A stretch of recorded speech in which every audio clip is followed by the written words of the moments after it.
صاحبو، اللہ تعالیٰ نے اس کائنات کو کیوں پیدا فرمایا؟ تو اس سوال کا جواب اللہ تعالیٰ نے قرآن پاک کے اندر یوں ارشاد فرمایا کہ اللہ نے اس کائنات کو انسان کے لیے پیدا فرمایا۔ پھر اللہ نے انسان کو کیوں پیدا فرمایا؟ تو قرآن اس کا جواب دیتا ہے کہ انسان کو اللہ نے اپنی عبادت کے لیے پیدا فرمایا ہے۔ اب اللہ نے انسان کو اپنی عبدیت کے لیے پیدا فرمایا ہے۔ اب عبدیت کیا ہے؟ عبدیت 6 چیزوں کا نام ہے۔ عبدیت یہ نہیں ہے کہ بندہ نماز روزہ تو مکمل کرتا ہو لیکن لوگوں کے حقوق نہ ادا کرے اور لوگوں کے حقوق غصب کرے۔ بندہ مسجد میں تو بڑا پرہیزگار ہو، اللہ کے ساتھ اس کا تعلق مسجد کی حد تک بڑا مضبوط ہو، لیکن رشتہ داروں سے وہ قطع تعلقی کرنے والا ہو، دکان پہ کم تولنے والا ہو، دفتر میں بیٹھ کے وہ لوگوں کا حق کھاتا ہو، ان سے رشوت لیتا ہو، تو ایسا شخص عبدیت کی صفوں میں شامل نہیں ہو سکتا۔ اب عبدیت کیا ہے؟ عبدیت 6 چیزوں کا نام ہے۔ 6 چیزیں اگر کسی انسان کے اندر جمع ہو جائیں تو وہ شخص عبدیت کی صفوں میں شامل ہو جاتا ہے۔ اب وہ 6 چیزیں کیا ہیں؟ پہلی چیز جو انسان کو عبدیت کے ٹریک پہ چڑھا دیتی ہے وہ ہے انسان کا یقین، اس کا ایمان مضبوط ہو، یقین درست ہو اور انسان کا ایمان مضبوط ہو۔ اب یقین کیسا ہو؟ انسان کا یقین یہ ہو کہ میرا خالق اللہ ہے، میرا مالک اللہ ہے، میرا رازق اللہ ہے، اللہ سمیع بھی ہے، اللہ بصیر بھی ہے، اللہ علیم بھی ہے، اللہ خبیر بھی ہے، اللہ قدیر بھی ہے۔ اللہ کی ان ساری صفتوں کا بندے کے اندر یقین درست ہو، بندہ اللہ کو خالق سمجھتا ہو، اللہ کو ہی مالک سمجھتا ہو۔ دیکھیں، انسان مالک نہیں ہے۔ ہم جو کہتے ہیں نا میری اتنی زمینیں ہیں یا میرا اتنا رقبہ ہے اور میں اتنے رقبے کا مالک ہوں، تو یہ بات مجاز کے طور پر تو اسے درست کہا جا سکتا ہے، لیکن انسان اس زمین پہ امین ہے، انسان مالک نہیں ہے۔ حقیقی طور پر مالک اللہ کی ذات ہے، اور اللہ کے رسول صلی اللہ علیہ وسلم نے بھی فرمایا کہ اللہ نے موت کو اسی لیے پیدا فرمایا ہے تاکہ کوئی انسان خود کو مالک نہ سمجھے۔ حقیقی طور پر مالک اللہ کی ذات ہے، انسان اس کائنات میں امین ہے، وہ امانت دار ہے۔ آج امانت اس کے پاس ہے، کل یہ امانت اس کے بیٹوں کو ٹرانسفر ہو جائے گی، پھر جب اس کے بیٹوں کا وقت اجل آئے گا تو یہ امانت آگے ان کے بیٹوں کو ٹرانسفر ہو جائے گی۔ تو انسان مالک نہیں ہے۔ پھر اسی طرح اللہ سمیع ہے، اللہ ہماری باتوں کو سننے والا ہے، اللہ ہماری باتوں کو دیکھیں۔ اگر یہ یقین انسان کا درست ہو جائے کہ اللہ میری ہر کہی گئی بات کو سنتا ہے تو پھر انسان کا جھوٹ ختم ہو جائے یا نہیں؟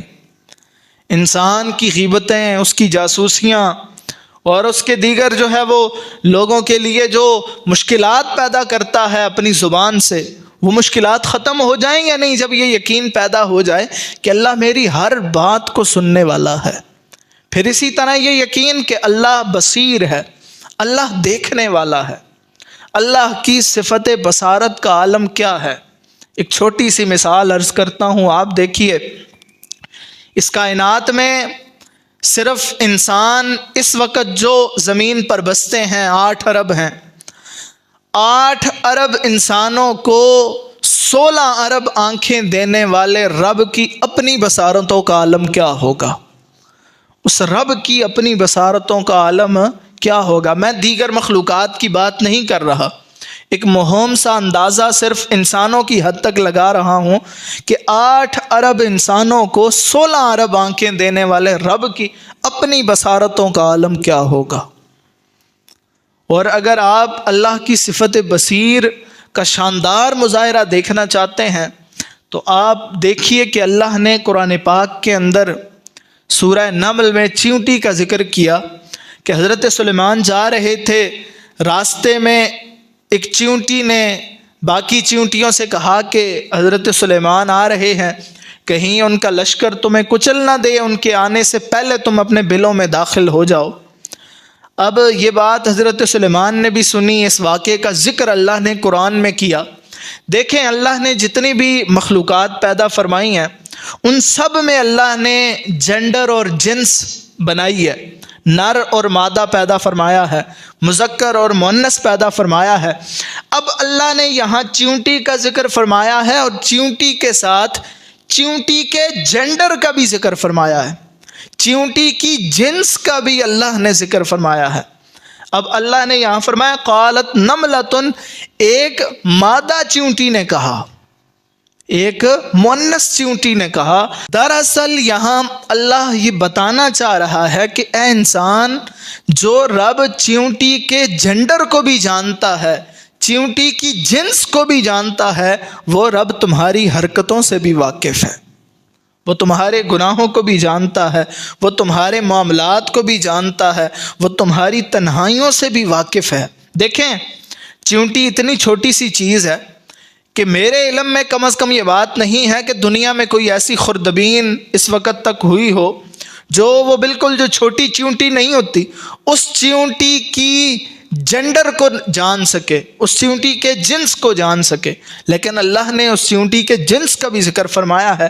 تو یہ جو اللہ کی صفت بصارت ہے یہ بڑی ضروری ہے انسانوں کے لیے۔ یہ اگر انسانوں میں آ جائے تو انسان تمام تخریبی کارروائیوں سے بچ جائے۔ وہ کوئی بھی گناہ کرنے لگے گا اس کے ذہن میں یہ بات آئے گی کہ مجھے میرا رب دیکھ رہا ہے۔ حضرت یوسف کو کس چیز نے گناہ سے بچایا؟ تو وہ یہی چیز تھی کہ مجھے میرا رب دیکھ رہا ہے۔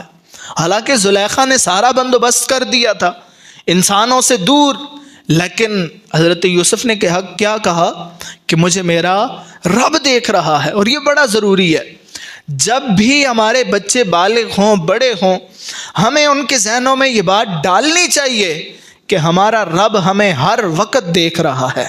رمضان المبارک ہے تو رمضان المبارک کے اندر اللہ تعالیٰ اس اپنی صفت بصارت کو انسانوں پر انڈیل دیتا ہے۔ ہم کمرے میں ہوتے ہیں، گھر پہ کوئی نہیں ہوتا، ہم پانی نہیں پیتے، بھوک ہمیں لگی ہوتی ہے پھر بھی ہم کھانا نہیں کھاتے، کیوں؟ ہمیں کوئی نہیں دیکھ رہا ہوتا، لیکن ہم کہتے ہیں ہمیں ہمارا رب دیکھ رہا ہے۔ تو یہ صفت بصارت اللہ کی بڑی ضروری ہے، اور اسی سے انسان کے دل میں تقویٰ بھی پیدا ہوتا ہے۔ آپ قرآن کھولیں، قرآن کے اندر حضرت لقمان نے اپنے بیٹے کو نصیحت کی تھی اور اپنے بیٹے سے کہا تھا کہ یا بنی انہا ان تک مثقال حبۃ من خردل فتکن فی صخرۃ او فی السماوات او فی الارض یأت بہ اللہ۔ اے میرے بیٹے، اگر برائی آسمان میں ہو یا زمین میں ہو یا ان کے درمیان ہو یا کسی پہاڑ میں کسی پتھر کے نیچے ہی کیوں نہ ہو، اللہ اس برائی کو تیرے سامنے لے آئے گا بروز قیامت۔ اللہ اس برائی کو تیرے سامنے، اللہ اس برائی کو دیکھ رہا ہے۔ فَمَن يَعْمَلْ مِثْقَالَ ذَرَّةٍ خَيْرًا يَرَهُ، جس نے ذرے کے برابر بھی نیکی کی وہ اپنی نیکی کا انجام بروز قیامت دیکھ لے گا، اور جس نے ذرے کے برابر بھی برائی کی وہ اس کا انجام بروز قیامت دیکھ لے گا۔ تو یہ صفت بصارت بڑی ضروری ہے۔ علماء نے ایک مسئلہ لکھا ہے، علماء لکھتے ہیں دیکھیں نا، اگر یہ صفت بصارت آ جائے تو ہم کس قدر گناہوں سے دور ہو جائیں گے۔ علماء ایک مسئلہ لکھتے ہیں کہ ایک شخص اپنے کمرے میں بیٹھا شراب پی رہا ہے، دروازے پہ دستک ہوتی ہے، اٹھتا ہے وہ اور دروازہ کھولتا ہے، لیکن پھر وہ باہر دیکھتا ہے تو باہر کوئی نہیں ہوتا، وہ سمجھتا ہے کہ مجھے کوئی نہیں دیکھ رہا، ہوا کی وجہ سے دروازہ ہلا ہے، کنڈی لگاتا ہے، آتا ہے، جام اٹھاتا ہے اور دوبارہ پینے لگ جاتا ہے اور سمجھتا ہے مجھے کوئی نہیں دیکھ رہا۔ تو اب علماء لکھتے ہیں یہاں اس بندے نے دو گناہ کیے ہیں۔ ایک گناہ اس کا یہ ہے کہ وہ شراب پی رہا ہے، دوسرا اس نے یہ گناہ کیا ہے کہ مجھے کوئی نہیں دیکھ رہا۔ تو علماء لکھتے ہیں یہاں کون سا گناہ بڑا ہے؟ کون سا گناہ بڑا ہے کہ شراب پی رہا تھا، یا یہ والا گناہ بڑا ہے کہ مجھے کوئی نہیں دیکھ رہا؟ تو یہاں علماء لکھتے ہیں یہ والا گناہ بڑا ہے کہ مجھے کوئی نہیں دیکھ رہا، جو اس کے دل میں بات آئی یہی گناہ اسے پھر دوسرے گناہ شراب کی طرف لے کے گیا۔ حالانکہ جب ہم گناہ کرتے ہیں تو آپ دیکھیں ہمارے ذہنوں میں بھی تو بات یہی ہوتی ہے، ہم سمجھتے ہیں کہ ہمیں کوئی نہیں دیکھ رہا اور ہم گناہوں میں مگن ہوتے ہیں، تو ہم کس قدر بڑے گناہ کے مرتکب ہو رہے ہوتے ہیں۔ تو اللہ کی صفت بصارت کا یقین انسان کے دل میں درست ہو اور مضبوط ہو، پھر اسی طرح اللہ کی قدرت کاملہ کا یقین انسان کے اندر ہو۔ اللہ قرآن میں کہتا ہے ان اللہ علی کل شیء قدیر، اللہ ہر چیز پر قادر ہے۔ اللہ کی اگر آپ صفت قدیر کا مظاہرہ دیکھنا چاہیں اور شاندار مظاہرہ، تو آپ اپنے معاملات میں دیکھ لیں۔ آپ سارے کھیتی باڑی کرتے ہیں، تو کھیتی باڑی کے اندر ہمارے ہاں تربوز پکتا ہے جون جولائی میں، گرمی کا موسم ہوتا ہے، گرم اسباب ہوتے ہیں۔ حالانکہ اب تربوز گرمی میں پک رہا ہے تو ہونا تو یہ چاہیے اس کے اندر تاثیر بھی گرم ہو۔ جب اسباب گرمی کے ہیں تو پھر نتائج اور تاثیر بھی گرمی کی ہونی چاہیے، لیکن تربوز مئی اور جون میں پک کے پھر بھی اپنے اندر تاثیر ٹھنڈی لے کے آ جاتا ہے۔ اسی طرح آپ دیکھیں آپ کے ہاں مچھلی سمندر میں ہوتی ہے، پانی میں ہوتی ہے، دریاؤں میں، ندیوں میں، ہر وقت ٹھنڈک میں رہتی ہے، اسباب ٹھنڈک کے ہیں لیکن نتائج اور تاثیر وہ گرم لے کے آ جاتی ہے۔ اسی طرح دیکھیں بعض دفعہ جو ہے وہ اسباب بیماری کے ہوتے ہیں لیکن اللہ صحت عطا فرما دیتا ہے، اسباب غربت کے ہوتے ہیں اللہ آسانی عطا فرما دیتا ہے، اسباب مشکل کے ہوتے ہیں اللہ راستے آسان فرما دیتا ہے۔ تو اللہ کی صفت قدیر کا انسان کے دل میں ایمان مضبوط ہو اور اللہ کی صفت قدیر پر انسان کا یقین مضبوط ہو۔ اور دیکھیں نا آپ اللہ کیسا قادر ہے۔ اللہ قرآن میں کہتا ہے کہ اللہ ایسا خالق ہے اور ایسا قادر ہے کہ اللہ نے تمہاری تصویر اے انسان 3 پردوں کے اندر بنائی ہے۔ ماں کے پیٹ کے اندر اللہ نے ہر انسان کی تصویر، اور تصویر بھی پانی پر۔ کبھی آپ نے ایسا کوئی مصور دیکھا ہے جو پانی پہ تصویریں بناتا ہو؟ پانی پہ اللہ نے تصویر بنائی، ایک رحم کا پردہ اور پھر رحم کے اندر جھلی کا پردہ اور پھر ان دونوں کے اوپر پیٹ کا پردہ۔ ان 3 پردوں میں اللہ نے انسان کی تصویر کو بنایا ہے۔ تو انسان کا یقین درست ہو، یہ ابدیت کے لیے بڑا ضروری ہے۔ انسان اس وقت تک ابدیت کے ٹریک پہ نہیں آ سکتا اور ابدیت کی صفوں میں شامل نہیں ہو سکتا جب تک اس کا یقین مضبوط نہ ہو۔ اللہ کے رسول صلی اللہ علیہ وآلہ وسلم کا فرمان ہے، اللہ کے رسول صلی اللہ علیہ وآلہ وسلم نے حضرت عبداللہ ابن عباس کو ایک نصیحت کی۔ حضرت عبداللہ ابن عباس اس وقت چھوٹے تھے۔ اللہ کے رسول نے فرمایا کہ اے ابن عباس 2 باتیں یاد رکھنا۔ پہلی بات یہ ہے کہ تم اللہ کی حفاظت کرو، اللہ تمہاری حفاظت کرے گا۔ تم اللہ کی حفاظت کرو، تم اللہ کو ہمیشہ اپنے سامنے پاؤ گے۔ معنی کیا ہے؟ اللہ نے جن چیزوں کو حلال کیا ہے ان کی طرف جانا ہے، اور جن چیزوں سے اللہ نے بچنے کا حکم دیا ہے، حرام فرمایا ہے، ان سے بچنا ہے، ان کی طرف نہیں جانا۔ فرمایا تم اللہ کو ہمیشہ اپنے ساتھ پاؤ گے۔ تو اب اگر انسان کا یقین درست ہو اور پھر عمل بھی یہ ہو، تو آپ دیکھیں نا اگر بندے کے دل میں یہ ایمان پیدا ہو جائے کہ میرا رب میرے ساتھ ہے، پھر اسے کسی سے خوف ہوگا، پھر اسے کسی سے ڈر لگے گا، پھر وہ دنیا والوں کے آگے ہاتھ پھیلائے گا؟ نہیں پھیلائے گا۔ پھر فرمایا دوسری بات جو ہمارے موضوع سے مطابقت رکھتی ہے، فرمایا اے ابن عباس اگر سارا زمانہ بھی مل جائے، کائنات والے سارے مل کے بھی تیرا بھلا کرنا چاہیں تو وہ نہیں کر سکتے جب تک کہ اللہ نہیں چاہے گا، اور کائنات والے سارے مل کے تیرے خلاف ہو جائیں اور تجھے نقصان پہنچانا چاہیں نہیں پہنچا سکتے جب تک کہ تیرا رب نہیں چاہے گا۔ انسان کا یقین مضبوط ہو۔ انبیاء کیا ہوتا تھا؟ انبیاء کی تعلیمات یہی ہوتی تھیں، انبیاء آ کے لوگوں کے یقین درست کرواتے تھے، توحید پر ان کا ایمان مضبوط کرواتے تھے، حضرت ابراہیم کو آپ دیکھیں، آگ میں پھینکا گیا، حضرت ابراہیم کے علم میں نہیں تھا، لیکن اللہ نے کیسے حضرت ابراہیم کے آگ میں جانے سے پہلے ہی آگ کو حکم دے دیا، قلنا یا نار کونی بردا وسلاما علی ابراہیم، کہ اے آگ ہمارے ابراہیم پر ٹھنڈی اور سلامتی والی ہو جانا۔ آپ حضرت موسیٰ کو دیکھیں، حضرت موسیٰ جب نکلے نا، پیچھے پیچھے فرعون تھا اور حضرت موسیٰ تھے اور ساتھ حضرت موسیٰ کی قوم تھی، تو حضرت موسیٰ کی قوم نے حضرت موسیٰ کو بڑا مورد الزام ٹھہرایا اور کہا کہ موسیٰ ہم وہاں شہر میں ٹھیک تھے، آپ نے تو ہمیں مروا دیا ہے، اب پیچھے فرعون کی قوم ہے، آگے دریا ہے، ہم غرق ہو جائیں گے، فرعون کی فوج ہمیں مار ڈالے گی، اگر ان سے بچیں گے تو دریا میں گر جائیں گے۔ تو حضرت موسیٰ نے وہاں کیا کہا؟ یہ اللہ پر یقین کا شاندار مظاہرہ ہے۔ حضرت موسیٰ نے کہا کہ کلا ان معی ربی سیہدین، خبردار میرا رب میرے ساتھ ہے، عنقریب وہ میری رہنمائی کرے گا، میرا رب میرے ساتھ ہے، عنقریب میری وہ رہنمائی۔ یہ انسان کا یقین مضبوط ہو، انسان کا یقین جس قدر مضبوط ہوگا اس کا ایمان بھی اسی قدر مضبوط ہوگا۔ پھر آپ اللہ کے رسول صلی اللہ علیہ وسلم کو دیکھیں، اللہ کے رسول ایک غزوے سے واپس آ رہے تھے تو ایک یہودی آیا، اللہ کے رسول آرام فرما رہے تھے، یہودی نے تلوار اٹھائی، رسول اللہ کی یہاں رکھی، اور عرب بڑی تیز تلوار رکھا کرتے تھے۔ عربوں کی تلوار کے بارے میں یہ مشہور تھا کہ عرب جو تلوار اپنے پاس رکھتے تھے، اگر رومال کو اوپر پھینکا جائے اور نیچے تلوار رکھی جاتی، وہ رومال بھی دو ٹکڑے ہو جاتا، اتنی تیز تلوار تھی۔ تو اس نے یہاں رکھی اور کہا کہ اب آپ کو مجھ سے کون بچائے گا؟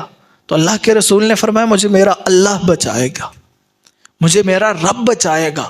اور پھر ہوا بھی یہ کہ اللہ کے رسول صلی اللہ علیہ وسلم نے جب یہ کہا تو اس کا ہاتھ فریز ہو گیا، اس کا ہاتھ جو ہے وہ ایک جگہ جم گیا اور تلوار نیچے گر گئی۔ پھر اللہ کے رسول نے تلوار اٹھائی۔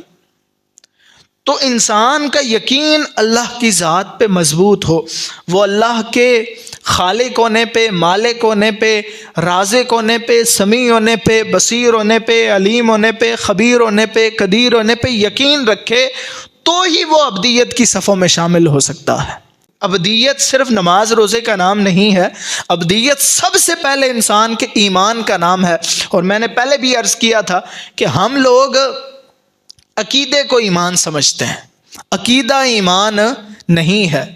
عقیدہ وہ ہے جو آپ کو آپ کے والدین کی طرف سے ملتا ہے، آپ کے معاشرے کی طرف سے ملتا ہے، آپ کے اساتذہ کی طرف سے ملتا ہے۔ جیسے آپ کے اساتذہ نے، آپ کے معاشرے نے اور آپ کے والدین نے آپ کو بتایا کہ اللہ دیکھ رہا ہے، اب یہ عقیدہ ہے، ہم سب کو پتہ ہے کہ اللہ ہمیں دیکھ رہا ہے۔ اب ایمان کیا ہے؟ ایمان یہ ہے کہ آپ رات کو موبائل اٹھائیں، اس پہ کوئی فحش چیز آئے اور آپ اس فحش چیز کو سکپ کر دیں، اسے ہٹا دیں اور یہ کہیں کہ مجھے میرا رب دیکھ رہا ہے، مجھے میرا رب۔ آپ کو پتہ ہے اللہ سن رہا ہے، معاشرے نے بھی بتایا ہے، اساتذہ نے بھی، والدین نے بھی بتایا ہے۔ اب ایمان یہ ہے، یہ تو عقیدہ ہے نا، آپ کو پتہ ہے۔ اب ایمان یہ ہے کہ جب آپ جھوٹ بولنے لگیں، آپ جھوٹ کو روک لیں اور کہیں کہ میری باتیں میرا رب سن رہا ہے، میری باتیں کیا ہے، میرا رب سن رہا ہے۔ سب سے پہلی چیز کیا ہے؟ انسان کا یقین درست ہو، اس کا ایمان مضبوط ہو۔ اللہ تعالی ہمیں ایمان کی حلاوت نصیب فرمائے، اللہ تعالی ہمیں یقین کی درستگی نصیب فرمائے۔ انشاءاللہ کل ابدیت جن چیزوں سے مل کے بنتی ہے ان میں جو دوسری چیز ہے، انشاءاللہ کل اس پہ بات ہوگی۔ اللہ ہم سب کو عمل کی توفیق عطا فرمائے۔ وآخر دعوانا ان الحمدللہ رب العالمین۔